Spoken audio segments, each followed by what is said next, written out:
a lot of people go into retirement not realizing Medicare does not cover long-term care. You need to go to a nursing home. That is on your own. That is not part of the Medicare system. It's one of our big gaps, and we really need to address that. Unfortunately, it does mean you have to have an emergency pot of money which you can deploy, and it does mean you have to scrutinize with your doctor what's absolutely necessary and what isn't.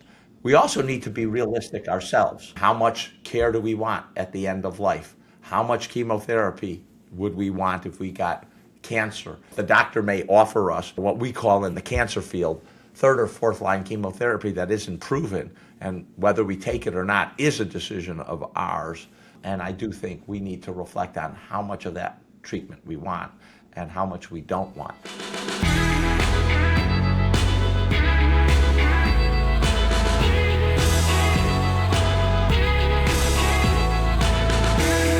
Hey everyone, welcome to HerMoney. I'm Jean Chatzky.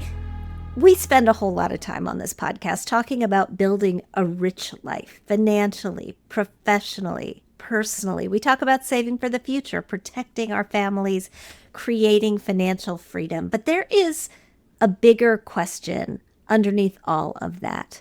What are we actually building this life for?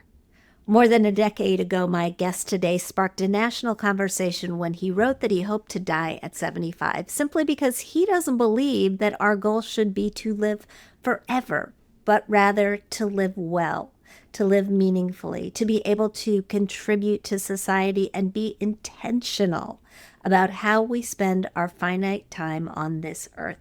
Dr. Ezekiel Emanuel is an oncologist, a bioethicist, chair of the Department of Medical Ethics and Health Policy at the University of Pennsylvania. Go Quakers. He's also the author of the new book, Eat Your Ice Cream, 6 Simple Rules for a Long, Healthy Life, which is all about what actually moves the needle when it comes to health and longevity. And in a culture obsessed with anti-aging, biohacking, and squeezing out every possible year, he offers a radically different idea, that quality of life matters more than quantity, and that chasing longevity at all costs may actually distract us from what makes life worth living. Dr. Emanuel, welcome to HerMoney. I've been looking for an excuse to get you here.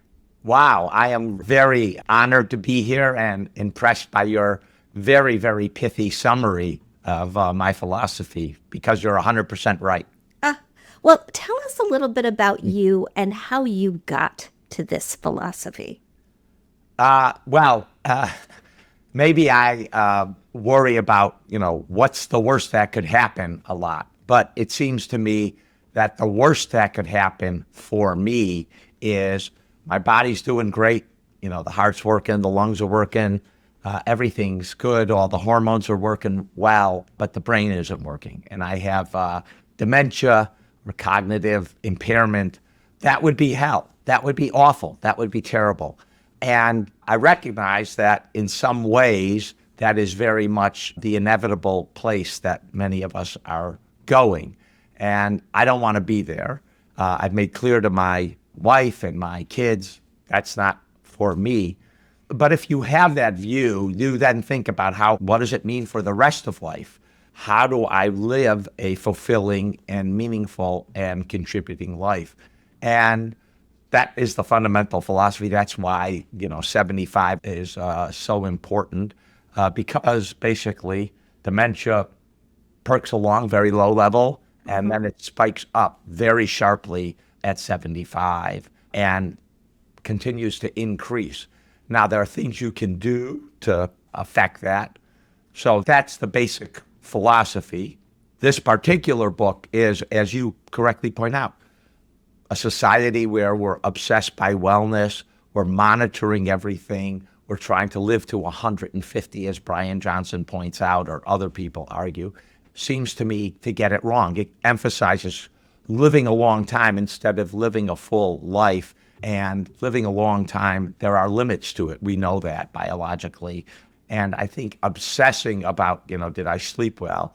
How much did I walk yesterday? What am I eating? How much protein? Makes you anxious with probably not adding a second, much less a day, much less a month to your life.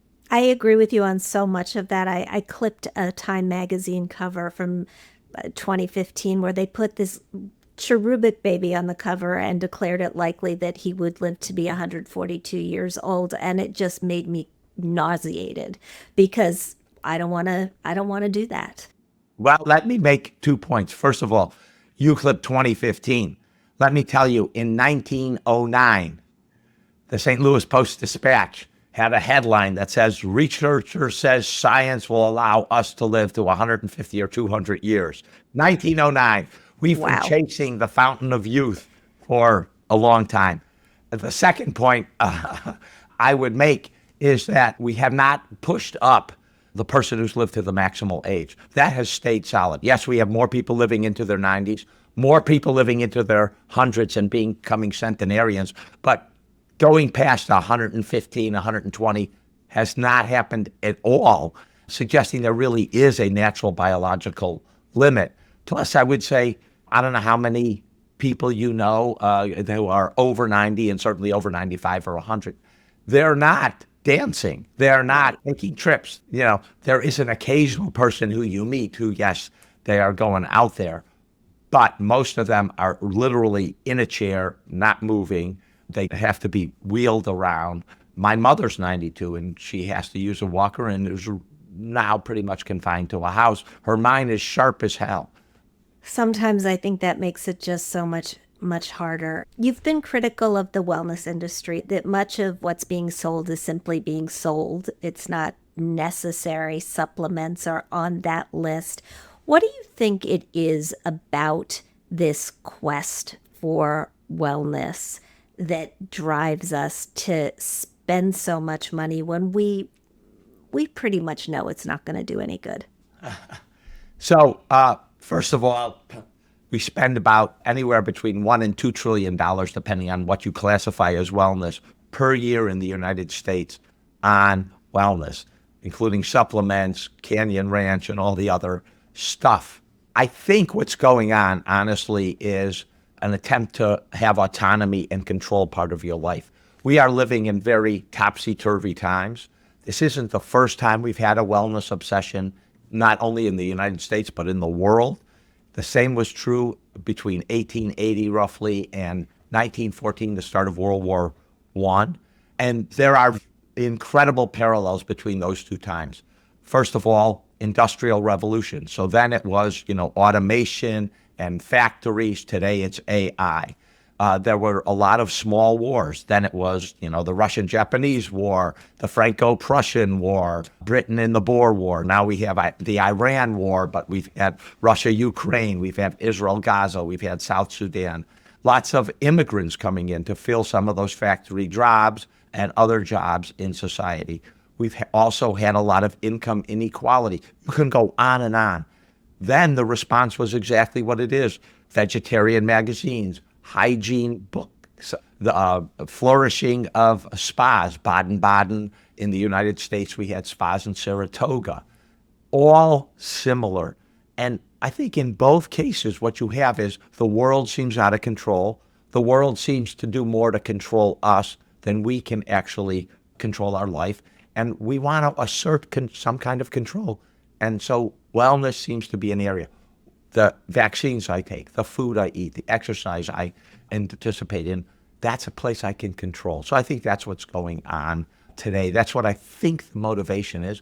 And people are willing to spend a lot of money for some kind of self-determination, self-control. The ice cream is interesting to me. It's the second time in a week and a half that I have focused in on a longevity expert talking about ice cream. I was moderating a panel at the Lake Nona Impact Forum last week. Joe Coughlin, who runs the MIT Age Lab, said people, as they think about their longevity, should really ask themselves a few different questions about how they will spend their days in retirement. And one of those questions was, where are you going to get an ice cream cone? And for him, it was a social thing. It was, eating an ice cream really isn't about the ice cream. It's about happiness. It's about community.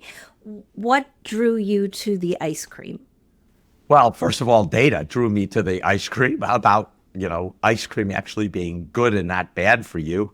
But also, I do think this issue is we're on the planet 75, 85, 95 years, whatever the number is.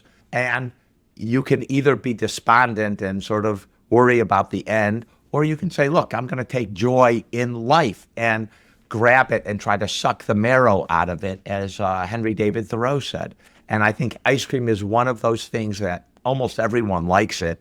And it is about living joyfully. It's also about living socially. It's about living healthily.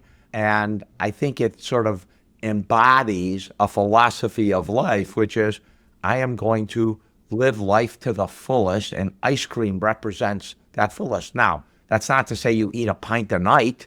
It does have a lot of sugar in it too, but it is to say that living a full life is not about self-deprivation. It's not about denial. It's not about suffering. It should be about joy for yourself, joy with other people, because that's critical to living a full life.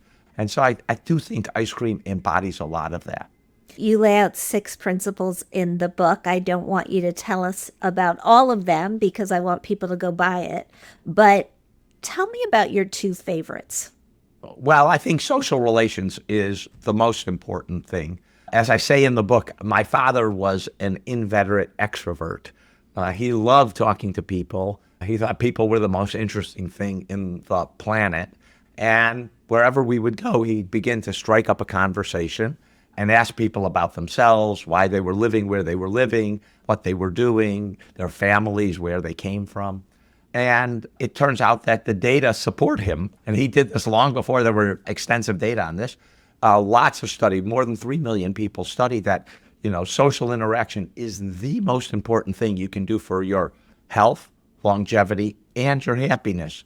And even introverts, I get this question a lot. Well, I'm introverted and talking to other people is painful. It turns out that studies have been done taking introverts and then saying, all right, 1 week, just commute normally. Next week, you have to talk to one person on your commute. And it turns out introverts are much happier when they talk to a person. They actually think that the transit is gone faster. And we often have ideas in our head, well, they'll be bored. I won't learn anything. I'll waste my time. Turns out almost uniformly to be false. You actually enjoy it. You learn things. The time goes faster. It is really important. I'll just tell you one anecdote. Sure. I was recently on a plane to Boston, and there's a woman sitting next to me. And I said, you live in Boston, or you going to Boston for business? She said, oh, no, I live in Boston. I said, where? She told me Gloucester. And then we got onto it, and it turned out that a few years ago, she began taking over abandoned properties and, the city's central area, and began planting flowers and all sorts of items. And she got the garden club involved. She raised money from local businesses. And now people come to Gloucester every spring to see the flowers that they plant. It's become a communal activity. And this was a conversation I had with her. I learned about this activity in Gloucester, which I didn't know, even though I have 2 daughters who live in the Boston area. It turned out to be wonderful to talk to her. And then she, of course, began asking about what I do and why I was flying to Boston. And that little connection just put a smile on me for the rest of the day. Yeah, I was raised in the Midwest as well. So I also talk to people on planes and in elevators too. Yes. Sometimes to my children's great embarrassment. Exactly. I have had a number of very, very successful parents on this show over time. We do it often for Mother's Day. I had Donna Kelsey on, who the mother of Jason and Travis Kelsey. We had the mother of the Wojcicki sisters on. You are one of a family of such successful brothers. Your brothers, Ari and Ram. What did your parents do right? Well, first of all, you have to be lucky and get some genes from them. And I think one of the genes we certainly got from my parents is high energy. That helps. But I would say that maybe the most important thing is a combination of my mother was the anti-helicopter parent. She did not hover. She would put us out of the house, and she would say, go play. And she would sometimes take us to the beach and put down the towel, and we had a bunch of food, and she'd say, home at 5 for dinner, and leave us there. Now she'd probably be arrested for child neglect. But she used to say to me, I'd say, it's raining outside. She says, you're not that sweet that you're going to melt. And that means you have to take initiative on what you're going to do. You have to negotiate with your friends. We would endlessly, are we playing touch football? What are the rules? Did that person foul, not foul, All of those things are really important to navigating the world, but also to executive function, planning, etc. Simultaneously, my mom was not one of these people who took no interest in her kids. She was very supportive, and she was committed to social justice issues. She was very heavily involved in the civil rights movement very early in the late 50s, when white women were just not present. And then in the anti-war movement, again, way before other people were involved. She took us on demonstrations, and she expected us to stand up for the right thing. And if we got in trouble, she was always there to defend us. And this was particularly true of Ari, who was constantly getting in trouble. It's not like Ram and I didn't get in trouble, but that was a very important element that my mom did, is to make sure that she defended us, and we knew that we could count on her support. I think those are two of the most important items. And of course, we had dinners together as a family. My dad was very committed to travel and to expanding our horizons. So he always argued that travel is the best education, and we would invariably start school late because we were on some trip with him. And so enormous opportunities just to learn were part and parcel of that. And the last thing I would say is Ram, Ari, and I are our best friends. Mm-hmm. And a large part of that is we slept in the same room for years and years and years.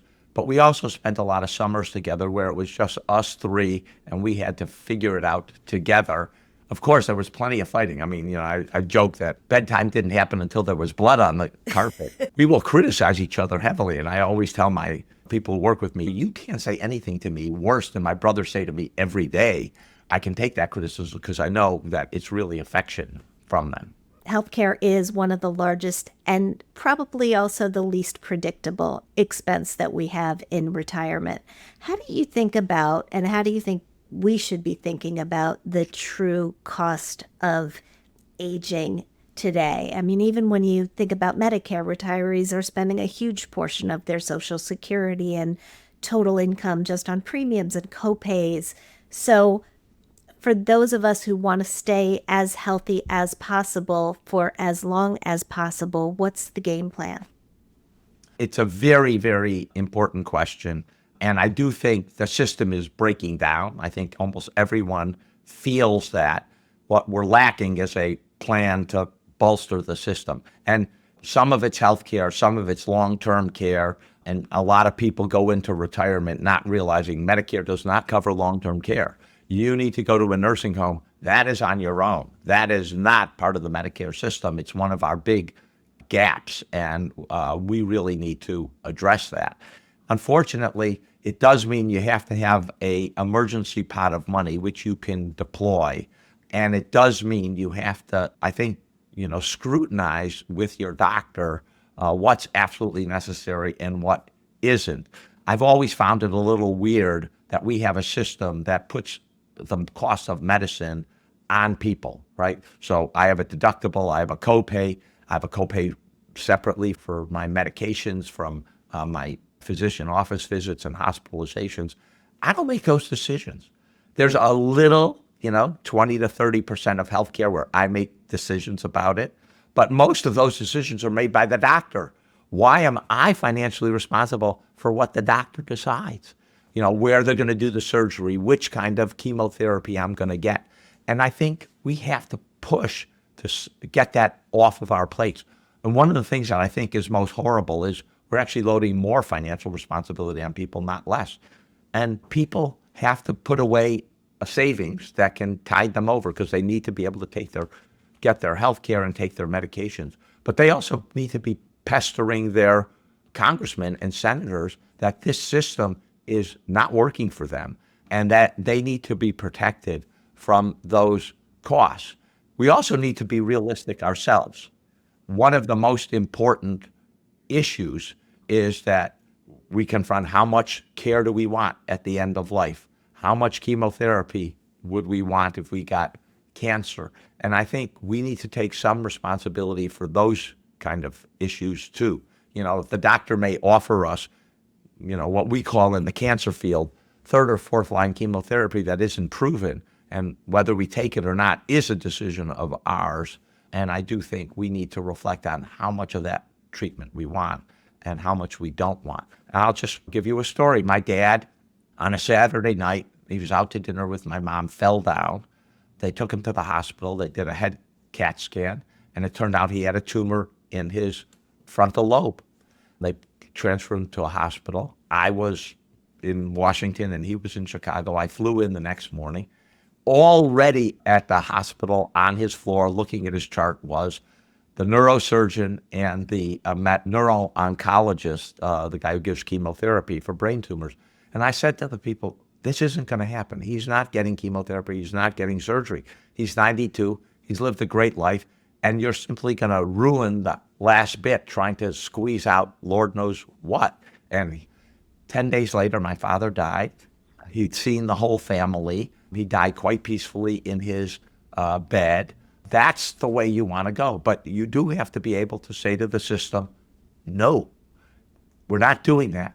We've thought about this. My dad it was quite clear that he loved life. He loved people. He loved doing everything. And he certainly didn't want to get lots of medication at the end of life that wasn't going to really add to the quality of life and maybe add a few more months, but just wasn't going to be that rich. First of all, I'm sorry about your dad. I think when we see these things happening in people we know, we've all got older aunts, uncles, cousins, relatives. It's pretty much begging us to have those conversations with the people who are going to make those decisions for us or with us about exactly what we want if dementia sets in, if we are over a certain age and get a cancer diagnosis. The time to have these discussions is when we are young enough to actually rationally make these decisions, and yet far too many people won't even have the conversation. Have you come across any ways to get people to the table? Well, I think that there are two important elements to it. The first important element is sometimes there's a big news story about someone, whether it's Terry Schiavo, which happened in Florida about 20 years ago now, or someone else. You can use that as a jumping off point. What do you think about that circumstance? We recently had a famous actor who died of colorectal cancer. What do you think if you were in that circumstance? And then I do think one of the big points is to try to have an organized framework for having that discussion. There are lots and lots of advanced directives online that are specific. They sort of paint scenarios, and then you can go through them and think through with your loved one what it's like. And you can use it as a discussion. I think it helps to have a organized way of going about, well, what do you think about antibiotics? What do you think about artificial nutrition and hydration through a tube? What do you think about having surgery in this circumstance? Making it concrete, I think, helps a lot. And it's important, as you say, to have it with your loved ones, because those are the people who almost inevitably are going to be there. And having it also with your doctor so he or she understands where you're coming from is also very, very important. Yeah, absolutely. For anybody who's looking for a good one of those documents that'll lead you through the conversation, I actually like the 5 Wishes Living Will Framework. It's free. It's available online. You can just Google it and find it. We're a money show. We're a money show specifically for women. Women have the advantage, disadvantage, whatever you want to call it. We tend to outlive our partners. We tend to retire with less savings. What's your advice, if you have any, specifically for women about being at this intersection of longevity and financial security? You are 100% right. That's one of the biggest challenges, is that women outlive men 5 or 6 years on average, but of course averages hide very big differences. And I do think having a nest egg that is separate is a very important item. You don't want to have a situation where you and your spouse have created a nest egg and then you spend all the money on your spouse and you're left literally impoverished. That is not a good place to be. And I think people who are effective think about, well, how much will it cost for the surviving spouse, whoever it is, to actually live and to put that money aside and to put it away so you don't actually touch it for other things. I think in my older age, I've come to think that's really, really important. My wife and I spend a lot of time thinking about, well, this is how much, if Zeke gets sick, this is how much we're going to need for nursing care. And here's what is going to be left for my wife that isn't going to be used for that nursing care. You wrote your famous column about being ready to die at 75 a number of years ago now. You're now 68. Has your thinking changed? Has it evolved? Has your number changed? My number hasn't changed. And this, I think I said in the article, but probably not as clear as possible. That 75 thing it's an average. It's about the bell-shaped curve, and this is what happens on average. Now, some people are going to be on one side of average. They're going to actually have problems earlier. Some people are going to be on the other side of average. If I happen to be on the other side of average, my rule still holds that I don't want treatments like chemotherapy, like major heart surgery that are intended to prolong my life.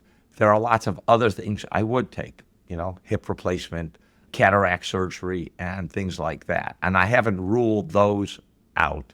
If I'm still going, I might have to reevaluate. But there aren't that many people who are still fully vigorous in their 80s and 90s. I know some, and there are some. And if I turn out to be one of those, we might have to reevaluate. Dr. Ezekiel Emanuel, the book is Eat Your Ice Cream, 6 Simple Rules for a Long, Healthy Life. Thank you so much for the conversation. Thank you. This has been terrific, and I hope helpful to your listeners. Absolutely helpful.